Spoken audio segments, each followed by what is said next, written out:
Okay, so let's get on with setting up Amazon AWS. In case you haven't already set up an account with Amazon AWS, just go to aws.amazon.com. This might actually say sign up instead of sign in. It takes you to the same place anyway. You just click on the big button over here. And what you're going to see on the next page is sign in or create. If you're a new user, you just say I'm a new user and click on that button there. You literally just follow the prompts. It'll tell you exactly what it wants. It's going to ask you for credit card information and so on. With a new Amazon Web Services account, they don't charge you for the free tier. I think there's about 12 months, as I've mentioned in the previous video.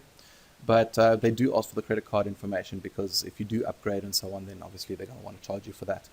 So since I'm a returning user, I'm just going to drop my password in here real quick, sign in.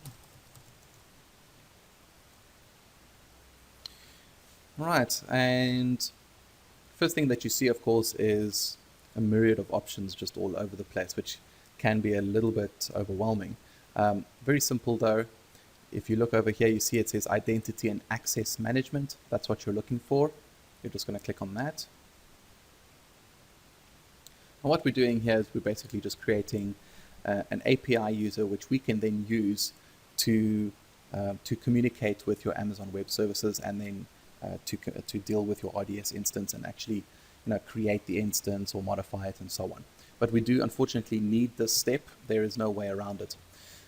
Once you're signed in here, as you can see, I've already got a couple users in a group and so on. Not a problem though. What you're going to want to do is go over to groups. You're going to say create a new group, and let's just call it administrators. Now I've already got an administrators group, so I'm just going to call it admin.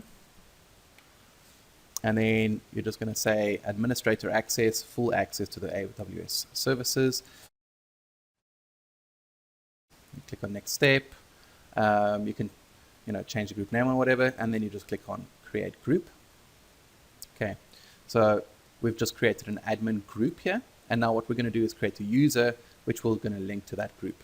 So you just click over on users over here, click create new user, and let's just call it test user, create. Right, we need this information. It's really critical that you don't lose this. So you can download the credentials, it downloads it as a CSV, but honestly, you can just copy that over.